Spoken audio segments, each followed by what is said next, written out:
McDonald's has a new wearable that burns calories and your skin. Project Fi might be coming to a country near you. Nearby planets, VR exoskeletons, and gummy bear iPhone archery. All that and a whole lot more coming up on Tech News Today. This is Twit.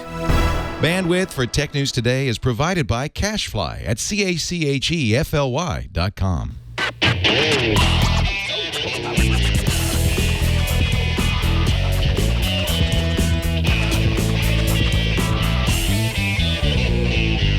This is Tech News Today, episode 1584, recorded Wednesday, August 24th, 2016.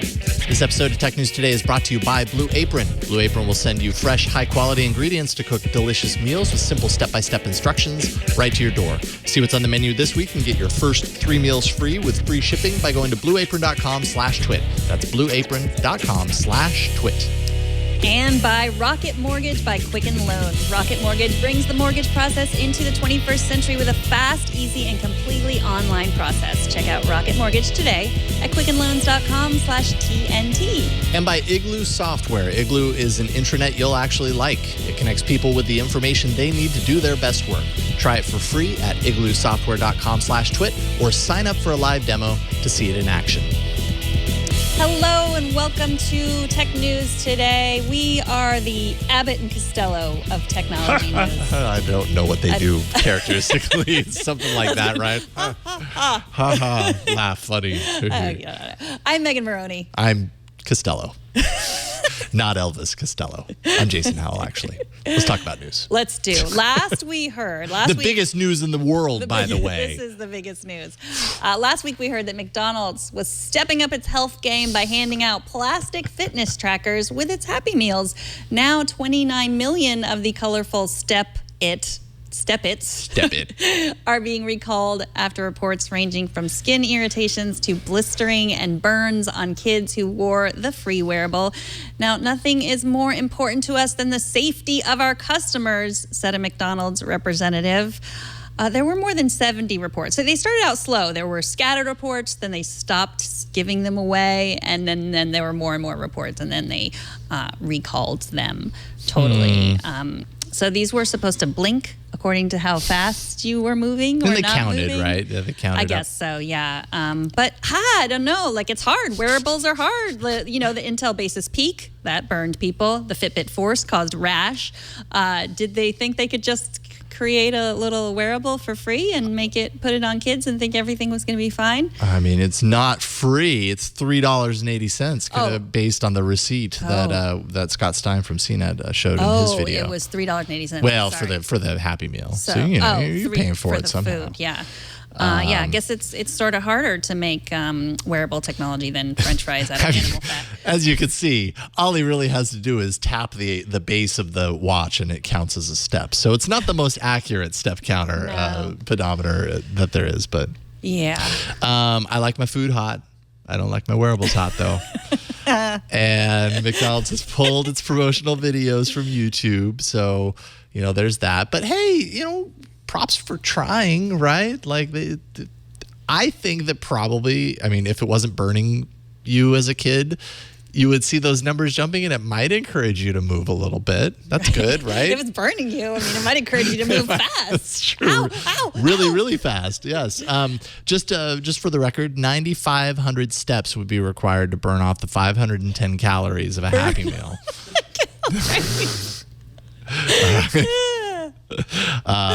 Likely less than that for a child, though. I think that's based on a grown-up. Okay, sorry. Which the grown-ups aren't buying Happy Meals, I shouldn't make fun of.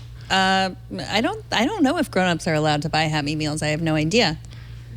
Well, there we go. Good question. If anyone knows, please email me. Well, if they did, 9,500 steps is what's required for them to get rid of it and other things. One of Google's Project Fi features that makes the service frugal for its users is something called Wi-Fi Assistant. It's what has allowed Project Fi phones to recognize vetted open Wi-Fi access points across the country and then connect those Fi devices to them automatically. Doing that actually cuts down on mobile data usage, and in a perfect world, this all happens without the user ever needing to do anything or noticing that anything changed at all. Well, today, Google announced that it's bringing this feature to its Nexus devices in the coming weeks as well in the US, Canada, Mexico, the UK, and some Nordic countries. You'll be able to activate it on Nexus devices in the networking settings. And prior to this, Phi's US only. So this is a feature that now many more people get to enjoy, but it's still isolated to Nexus. Now, have you used Project Fi? I haven't actually. I would like to. For a while, I thought I was going to sign up for it, but then I realized I don't travel, and I have T-Mobile. T-Mobile's part of Fi, and here it's fine. Well, except for in here, it was great until we moved into this new studio, and now I get no service down in right. this And studio. I do. Because when I guess Leo has a Project Fi phone, and he was like, "Oh, it must be going into Sprint." It must be. That's the advantage, right? That's a pretty great advantage for sure. Stan Cook, who watches our show and watches iOS Today, he's actually switching from an iPhone to an Android phone for Google Fi. Because of Fi. Because of the cost is better, just the monthly cost. I think it would be great to have be able to access more than one service at once. For sure. And, now that we work in the East Side studio, I might have to consider Fi as a possibility. I just didn't really need it prior. I do think, as far as this, coming to Nexus devices, I think it's very interesting what we're seeing Google do with Nexus right now. And we talked a little bit about it on All About Android last night. But just the fact that up until now, the conversation around Google innovating with Nexus when it has partners of all different types creating hardware that it works with to make Android just more built up and more popular, basically more of a powerhouse.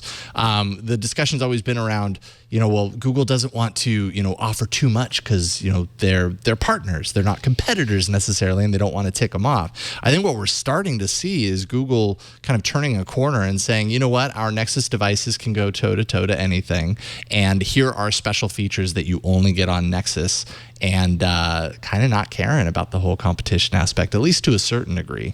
And I think that's a good thing. So this is, another feature that you, at least right now, anyways, that you only get on Nexus devices, and that's another compelling feature. Mm-hmm.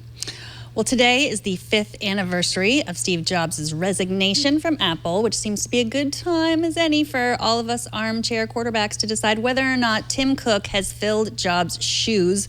Now, first, the good news. Apple as a company is much more socially responsible. According to interviews with employees, Apple employees, CNN says the company has been better about highlighting LGBT rights, philanthropy, corporate diversity, renewable energy, and improving manufacturing conditions abroad. But the bad news, of course, is the company has not come out with any visionary product since the iPad. In fact, the only real new product they've released is the Apple Watch, which many, not me, mind you, but many argue is lackluster at best. So, of course, we constantly hear about slowing iPhone sales, but sales have really flourished under Cook. They reached 1 billion sales this summer. It's been interesting. There's been a lot of charts, a lot of people, a lot of charts about how Cook is doing. He was relatively unknown before 2009, and a lot of people, unless you were really following, didn't even know who he was. He's hired more employees. It's up 60,000 since Cook came on board. Mm-hmm. Stock price and revenue has doubled in his tenure. That right there just says a lot about what he's been able to do. It really seems like Apple under Cook versus Jobs, profits obviously insane compared to what they've ever been. Innovation from that perspective, the Jobs era of Apple was really defined by at least this perception of innovation, whether you agree or not, of whether it was actual innovation that's open to interpretation. But there's this, and I believe it, this widely held belief that Jobs was very innovative with Apple, and that they really did things or took these categories and redefined them and made them powerhouses.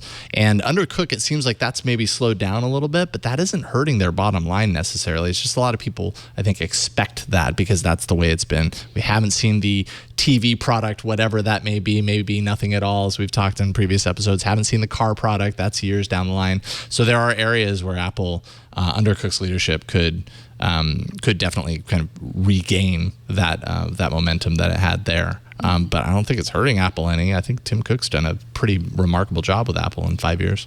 Yeah, I mean, they're very different. The two of them are very different, but I mean, the secrecy is still exactly the same. Like that hasn't changed. From the Jobs era. Like we still really have no idea what they're doing on a daily basis. Kind of part of their DNA. Yeah, and we have so many more avenues to do that, but they still really hold things so close to the vest, which is why a lot of us just follow them so closely because it's exciting. We don't know everything before they announce it. So yeah, I mean, I think they're also, as a big company, they need to take a stance on all the things that Tim Cook has been taking a stance on. They really need to, and especially the privacy issue. We can only presume what Steve Jobs would have done faced with the FBI situation. We have no idea. But it's like they're such a big company. They're such a force in everyone's daily lives that they have to be a more socially responsible company, I believe. Yeah, and I don't know. I mean, maybe history has shown that companies that get this big suddenly have some sort of a social, awareness, a social context that becomes part of the business. I feel like that's, at least in my short kind of view of this, something that we've only really seen in the last couple of years with these technology companies really kind of coming up and being like, no, we have the ability, we have the platform to really stand up for certain things and, ethically, make a statement or whatever. And that's what I feel like I've seen recently, and definitely at the top of that kind of pyramid is Apple with Tim Cook and the things that he's stood for. By the way, he can unlock $100 million in bonuses based on his work so far in 5 years of leadership. So, smooth $100 million coming to Tim Cook as a result of his good work. You know what they say? Nothing in life is free. They also say if you aren't paying, you're the product. I'm sure they say plenty of other things too, but let's not get distracted here. Let's reel it in. Opera, the web browser that could, released a free VPN app for Android, and it's worth taking a minute to at least look at what's happening behind the scenes before you jump on board. First, the good news, it's free, obviously, and it's unlimited, and it can be routed through points in the US, Canada, Germany, Singapore, and the Netherlands, at least to start with. They have plans to open that up further. It also has a way to block ad tracking, but Opera's business model, as of late, is largely as an ad network. The revenue generated from Opera's mobile ad services and technology, meaning Opera serves ads to you within their free VPN. So that's definitely part of this, why it's free. On top of that, it's worth knowing that Opera underwent a major buyout by a group of Chinese investors a few months back, and there have been some questions as to the motivation behind that acquisition. Just a hunch. I'm just saying, any free VPN, like why? People use VPN because they want, privacy, they want security, they want secrecy for whatever reason. If you're using a free VPN that also serves ads, like my knowledge about ad networks and everything is that they aren't necessarily always tied to anonymous. So just keep that in mind. Like, I'm not saying it's a bad idea outright. I'm just saying, like, keep that in mind. So not all VPN is created equal, and if it's free, that should at least, I implore you to look into it a little bit further. Well, sometimes you want it for privacy, and sometimes you just want it for your Netflix, right? Well, yeah, exactly. Well, place where you can't watch. Precisely, and something like this is probably good in certain scenarios, right? Like, any VPN is probably better than no VPN if you're at a coffee shop using internet. And so, hey, hop on board. Just, keep that in mind.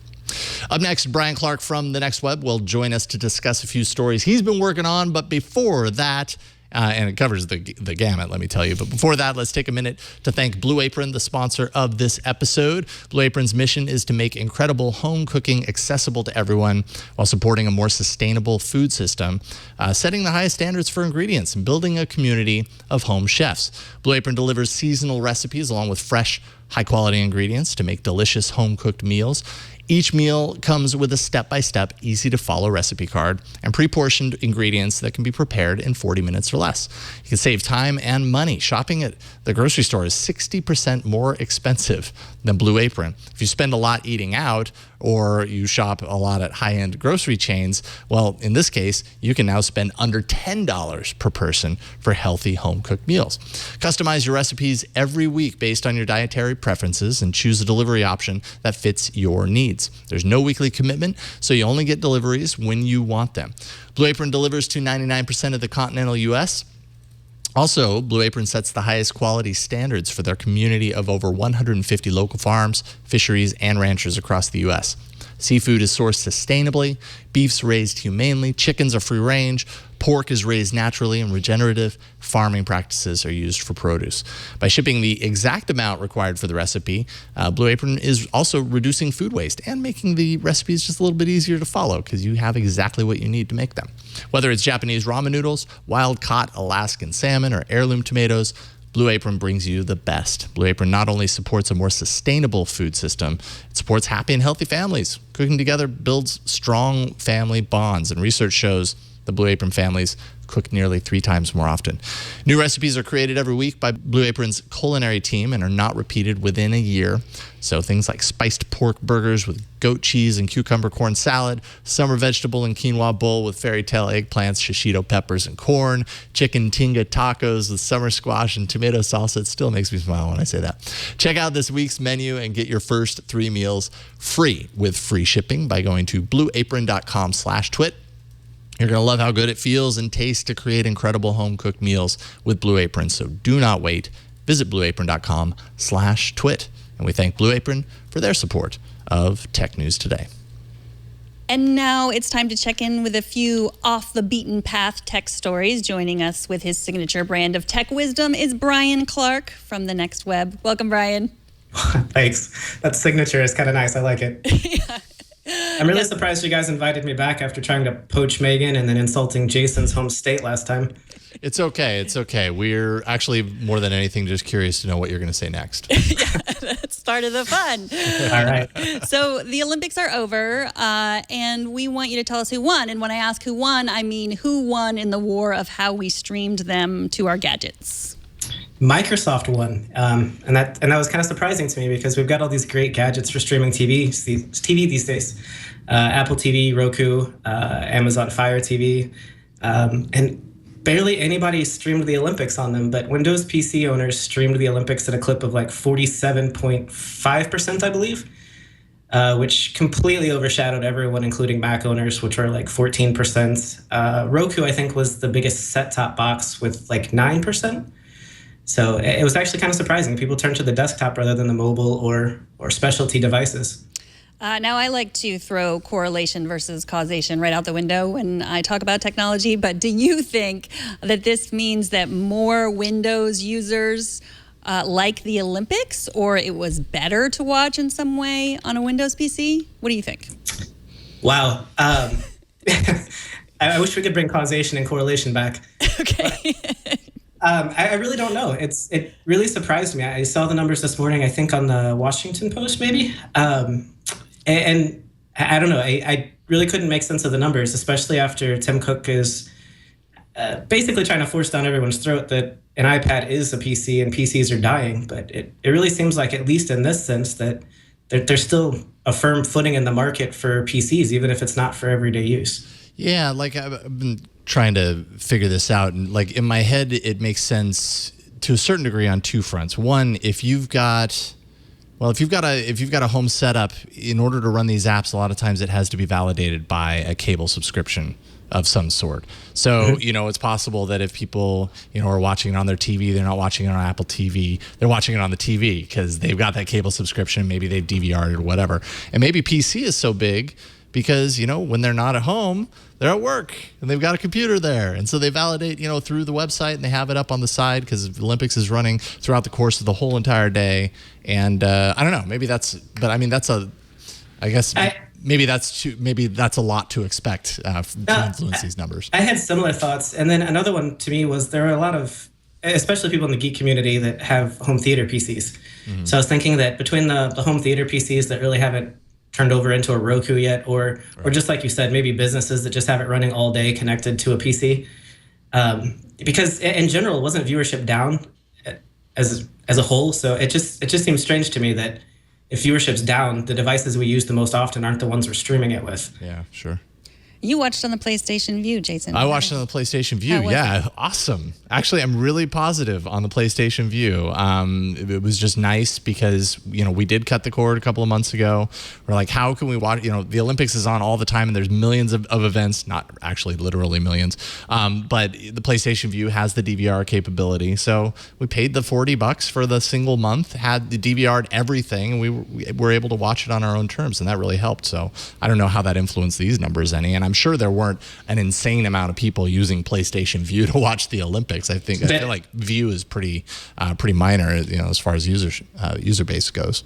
There were 3 of us total. Yeah, there we go. But we were in heaven, let me tell you. It was really good. I agree with Jason there. And what took you so long to cut the cord? I don't know. Fear that I would be missing out on something like this. I mean, this is a prime example of that. It's like I can get rid of cable for a lot of the junk food TV that I don't actually need to spend my time watching. But when it comes down to live events, specifically the Olympics is a perfect example because there's so much of it happening. If you have the cable subscription, you have access to all of that. I just didn't think there were options, and I was scared of it, but I'm happy I did. And here's the big question. Have you canceled your subscription yet? Not yet, but I have a reminder in my calendar to do so before I get charged for another month. Having said that, I am not going to miss the presidential debates. So now I'm in this like, well, I guess I could go another month. Sure, another month. And then suddenly, what is it? I have a subscription to something that I'm paying for monthly. That's much watch TV these days, presidential debates. Pretty much, yes. So let's move on to a totally unrelated topic. A story you covered about a newly confirmed planet that's only 4.2 light years away. It's a relative stone's throw, as you call it. What can you tell us about Proxima B? Well, a relative stone's throw is actually really relative because 4.2 light years away is actually something like 300,000 miles. Oh. And if you're keeping score at home, it's 25 trillion miles. And if you're keeping score at home, that's around 300,000 times further than it is from the Earth to the sun. So it's relatively close, but relative is relative in this case. No one's throwing a stone that far, in other words, unfortunately. Probably not. But scientists and astronomers, they've had suspicions that this planet has existed for the better part of a decade, actually over a decade, I think. And they just never were able to confirm it. So they put their collective heads together and used some really powerful telescopes. And they finally spotted it and confirmed that it was indeed a planet and that it was inside the habitable zone of its star, which is Proxima Centauri. And being within that zone, it's quite possible that it could hold life, but we're still years away from finding that out. So it could have liquid water. I'm glad you said the word habitable outside because when I was reading it, I was pronouncing it habitable. That works for me. Ways. Go both ways. So when are we going? Well, I'm not doing anything this weekend. I don't think the question is when are we going. I think it's when will they come here. I completely misunderstood that. No, you got it right. It seems like we're still years away. Right now, we don't even have cameras that are strong enough or telescopes that are strong enough to take a photo of it. Yeah. So it's far enough away to where we can't really visualize it without something like blasted out into space and that gets closer. So that said, I'd say and this is just guessing, I would say we're at least 5 years away from even thinking about sending a telescope that far. All right. Well, finally, you write about a new drone controller that you can make out of an old Game Boy that's sitting around. Tell us what Gautier Huttenberger of the French Civil Aviation University, tell us how he did this. See, I'm glad you pronounced that one because that's the one I would have stumbled over. So give and take. Yeah. Let's just call him Hattenberger. Okay. Mr. H. Mr. H. Yeah. Heisenberg. He had a parrot drone, and he works for a company that creates kind of a ground control setup for PCs that kind of automates some of the flight of drones.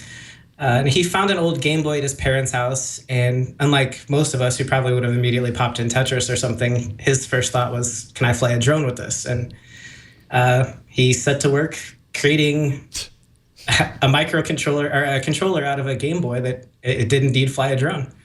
So he used an Arduino microcontroller and an FTDI semiconductor to do this. And if I wanted to do this at home, where could I find the instructions to do this? He released the source code on GitHub, and there are some light instructions there. The YouTube video has kind of a few diagrams that show how it was all put together. But in reality, this is, and I know, Megan, you're your next developer, right? So this is something that might be within your skill set, but it's something that I would completely screw up. Yeah, I don't know. Brian, what about you? Could you do something like this, do you think?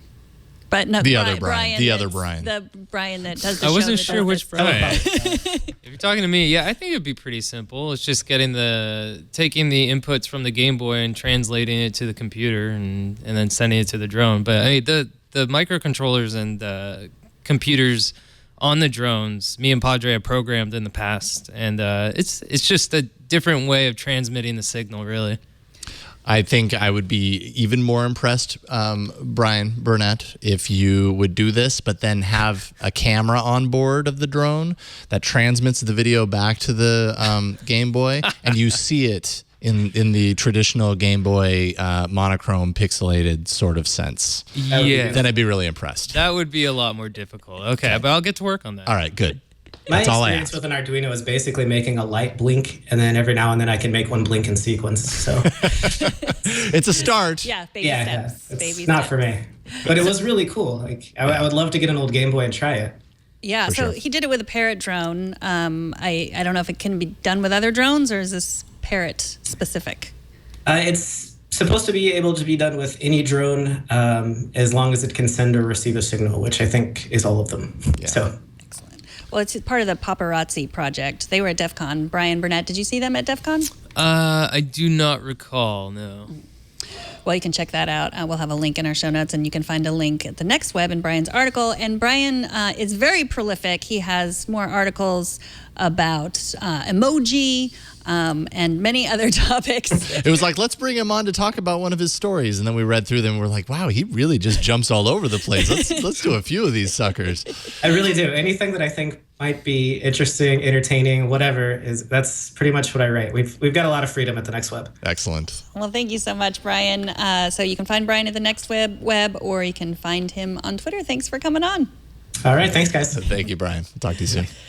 Tom Foster had some feedback on our discussion with Sam Miskovich yesterday about PlayStation Now on Windows. Tom writes, I'm actually a games developer, and I use a PS4 gamepad as my controller at work.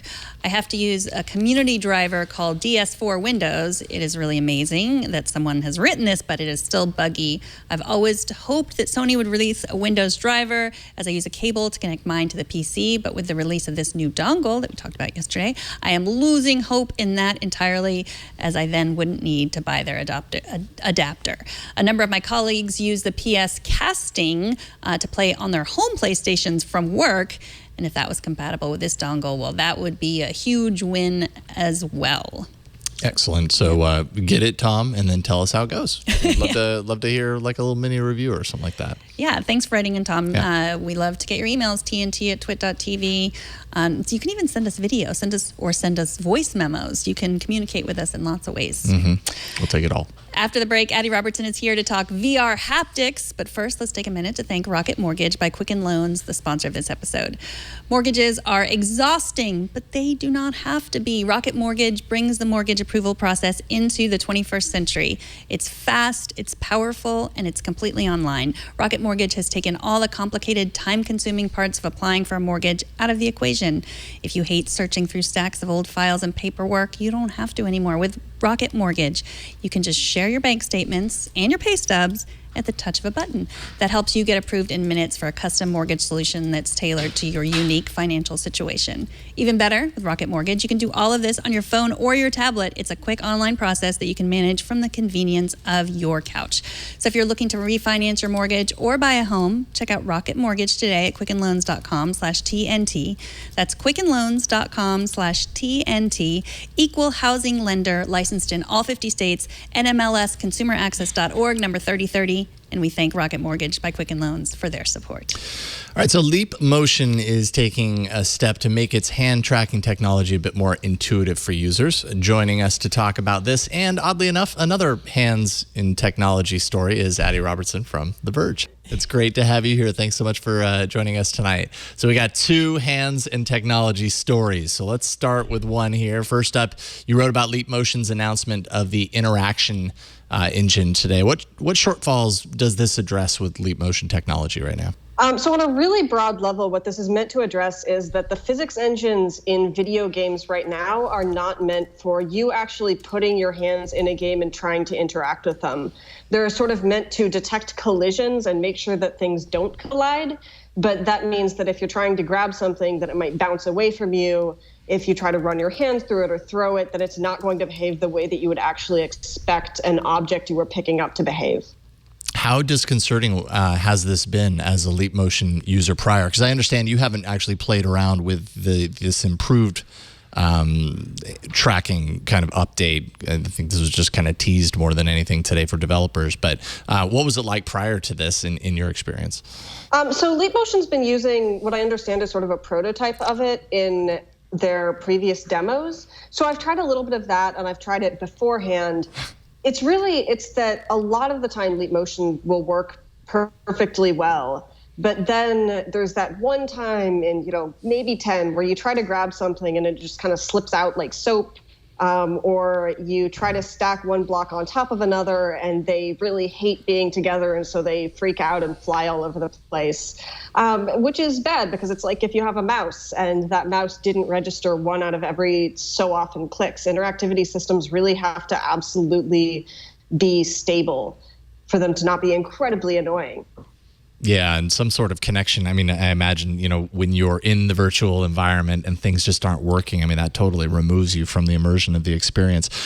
Speaking of kind of the broader kind of VR sense and how Leap Motion sits in that world, what are their ambitions with this technology? I realize this was just kind of like teasing this update and that it's coming soon, but is Leap Motion hoping to be built into some of the kind of more modern VR headsets, or will it always be kind of like a standalone add-on? Right. So a while ago, they announced that they were trying to get built into headsets. Right now, they're not in the big consumer headsets like the Oculus Rift or the HTC Vive. But if you know what the Void headsets are, the Rapture gear, they are in that, which lets you use your hands to sort of grab things in a temple. And they've said that they're working with other manufacturers. We don't know exactly what they're going to be in, but they definitely have ambitions to just be part of VR headsets and not a standalone or a headset-mounted device. Yeah, they've certainly been doing it for a while when they kind of introduced this in laptops. I can't remember exactly when it was, like 4 years ago, before VR was even a thing that we were talking about on a regular basis. Are there any other usability issues that you've experienced with Leap Motion that could be addressed in the future? So the big thing that they will themselves say about this update is that it's for very simple shapes, and that's a lot of what I've used Leap Motion with. Mm-hmm. That for right now, you can pick things up in this sort of controlled environment, but if they actually put you in what was a realistic VR environment with a bunch of different objects of different shapes and sizes, it wouldn't necessarily work that well. I don't know how well it would work because I haven't tried it, but it's something they're clearly still working on. So I think that's one of the next big steps. Who knows? Maybe they'll build an exoskeleton. Leap Motion is obviously attacking hand control without any additional hardware for the user to wear. But you also wrote today about Dexmo by Dextra Robotics. Tell us a bit about this exoskeleton for VR. So this is an exoskeleton that the company has been working on for several years now. And the idea is that it provides literal force feedback. So you put this thing onto your hand, and when you grab something, it will tell, okay, there should be X much pressure, and it should kind of push back against you and make you feel like you're actually grabbing something. So there are some situations where you'll have haptic gloves and they'll vibrate or they'll heat up or they'll do something that simulates a texture. In this case, it's much more about grabbing the actual physical object and simulating that feeling of having something solid in your hand. I haven't tried it. I think it's kind of exciting and also a little bit scary looking. So I'm looking at the prototype right now. Is the resistance applied from the top, from those top levers? So in other words, you go in the virtual environment to reach for a doorknob, and when your hand grabs the doorknob, those top levers will kind of keep your fingers from moving further forward. Is that how this works? That's how I understand that it works. Yeah. Again, it's one of those things where I feel like I have to try it to really understand how well it works, especially to understand how much pressure you actually feel from this. But it's an intriguing idea. It really is. It seems like the next step, although at the same time, kind of seems pretty burdensome for at least like for the average user to throw these massive, robotic gloves on their hands. I think it's pretty cool. Do you think, is tactile force like this? Is this kind of the next, like one of the next kind of frontiers of VR, taking it from this immersive visual and aural experience and bringing the sense of touch into it? Haptics in general are absolutely a really fascinating part of VR that people are just starting to work on. In this case, they're obviously thinking about consumers, but they're thinking more about like surgeons or say people working in the auto industry and trying to design things or anything that's big enough that you're not just kind of strapping this on to play games, that maybe a company buys it and you're using it in an industrial capacity, which is a really good short-term plan for them. Sure. Is there any existing haptic feedback gloves right now in VR that's out for consumers? So there are a lot of different haptic systems. I can't remember the names of all of them, but there is one that heats up and vibrates. There are a bunch of vibrating vests. There are some very advanced systems that I think are mostly in labs that can supposedly simulate really specific textures. Like whether something's smooth or rough, and that's much more on a kind of fine motion level. So you have a billion different ways that people are approaching haptics. None of the ones that I've ever tried have worked particularly well. They're much more interesting proofs of concept than they are products. But again, it's just the start. Tesla Suit by Tesla Studios is one. It's the full body haptic suit with all of these different points and everything to simulate. Sounds interesting. The big problem is that they just it's so hard to find a good fit for all these things. Oh, I have to imagine. Yeah, it's so specialized. Piece of technology. How do you fit this on the wide kind of gamut of different shapes and sizes of people? As well, having all that technology tightly packed in and everything. I have to imagine that's a huge challenge for a bodysuit, especially. Mm-hmm. It's not like Ready Player One yet. Not yet. We're getting there. Addie Robertson from The Verge, thank you so much for coming on and talking with us about a few of these kind of advancements that we're seeing here. Tell people where they can follow all of your work online. So I'm at theverge.com, and I am also at the Dextriarchy on Twitter. You can see it right below my face. It's hard to spell. Yeah, there we go. The Dextriarchy on Twitter. Thank you so much, Addie. We'll talk to you soon. Thank you. All right, TNT's fan of the day also happens to be Twit's supervising producer, Tony Wang, who took this creeper photo of our new home here at the East Side studio. I had no idea he took this photo until I found it on Twitter. I did. And you know what? He said that his selfies have been flipping because I'm actually on the other side. Yeah, it says the word news. I can't even read it because it's backwards. It says news in progress. Apparently, Tony is very good at taking pictures of us without us knowing. Good to know. Good to know. And that look, that sinister look. Of course, if you knew Tony Wang, there is absolutely nothing sinister about that guy. Yeah. Oh, okay. Maybe. No, you're right. Show us how you watch or listen to TNT or how sinister you are. Just record a video or take a picture of yourself or your setup. Post it on Instagram, Google+, Twitter, or Facebook and use the hashtag HowIWatchTNT and we will find it. Coming up, a poor but massive gummy bear is sacrificed for YouTube views. But first, and I promise it has a technology angle, but first let's take a minute to thank Igloo Software. They're the sponsor of this episode. People are using 30 different cloud services to get their work done every day, whether you're using Salesforce, Zendesk, or Google Drive. It's harder than ever to keep track of everything, know where everything is. Now you can easily bring your cloud-based apps together in a modern intranet with Igloo integrations. Igloo is an intranet that you're actually going to like. It's a cloud platform.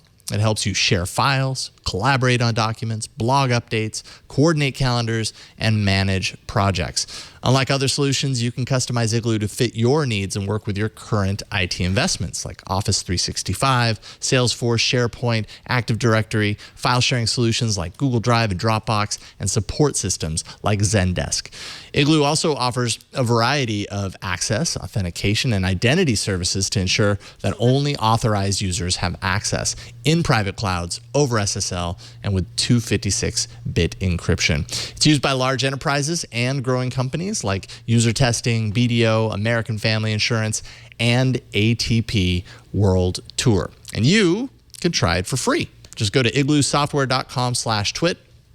Or you can sign up for a live demo to see it in action. When you sign up through our link, you're going to get your own Igloo for up to 10 people, absolutely free for as long as you want. So make sure and do it this way. Just go to igloosoftware.com/TWIT to check it out for yourself. And we thank Igloo Software for their support. All right, when presented with the world's largest gummy bear, some would simply, nibble off a piece and call it a day. But the staff at Phone Buff decided to see if it could stop an arrow, if the gummy bear could stop an arrow. To raise the stakes, could it prevent an iPhone from being blasted away, from being punctured by that arrow sitting behind the gummy bear? The gummy bear is 1,000 times bigger than a little, is it Haribo? I've eaten them a million times, but never once said it out loud. Haribo gummy bear, weighing in around 2.3 kilograms, slightly heavier than 5 pounds, by the way. And we have video of the impact. It's actually at 2 minutes and 25 seconds in. We get a little slow-mo preview. Do you think it stops the arrow? No way in heck does it stop the arrow. Apparently that huge gummy bear is not massive enough on the inside. Okay, so what is the deal with destroying iPhones on YouTube? It's a thing that people apparently continue watching. I mean, man, and so it works. Am I to believe that the economics here work like this? The YouTube views equal the ability to buy another iPhone, and what's the profit margin here? Yeah, I mean, I think it actually does work that way for some, but there's so many of these now that I don't know. Who knows how they got it? It might have already been a broken iPhone anyways, Well, usually they open it up. The ones that I have seen, I've watched several of these because I happen to have people in my home who enjoy watching them. That's why. Yeah. That's why they continue doing it. Yes, exactly. And so I've seen one stuffed inside a Pokemon and then dropped from a drone. I've seen one wrapped in like some sort of jelly that you make with some sort of, I don't know.